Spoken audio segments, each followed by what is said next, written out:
Hi అండి, welcome back to my channel Hema స్వర్ణ.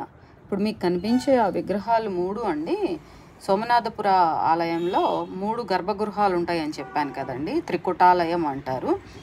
ఆ 3 విగ్రహాలు అండి వేణుగోపాల స్వామి, జనార్దన స్వామి, కేశవ స్వామి. అండ్ ఈ ఆలయాన్ని అంటే ఈ సోమనాథపురాన్ని నరసింహదేవుడు 3 అనే ఆయన పరిపాలించాడు. ఆయన కింద సేనాధిపతి సోమనాథుడు. ఆయన రాజుగారిని సంతోషపెట్టడానికి ఈ గుడిని కట్టించాడండి. అందువల్ల ఆయనకి ఆ గుడికి సోమనాథపుర అనే పేరు వచ్చిందండి. ఆ గ్రామానికి సోమనాథపుర అనే పేరు వచ్చింది. ప్రస్తుతం అక్కడ పూజలు అయితే జరగట్లేదండి. గుడి మొత్తం సోప్ స్టోన్ తోటి కట్టారు. సోప్ స్టోన్ అంటే మీకు ఐడియా ఉండే ఉంటుంది.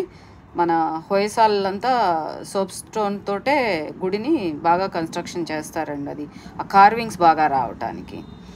ప్లీజ్ సబ్స్క్రైబ్ మై ఛానల్ అండి. Thank you.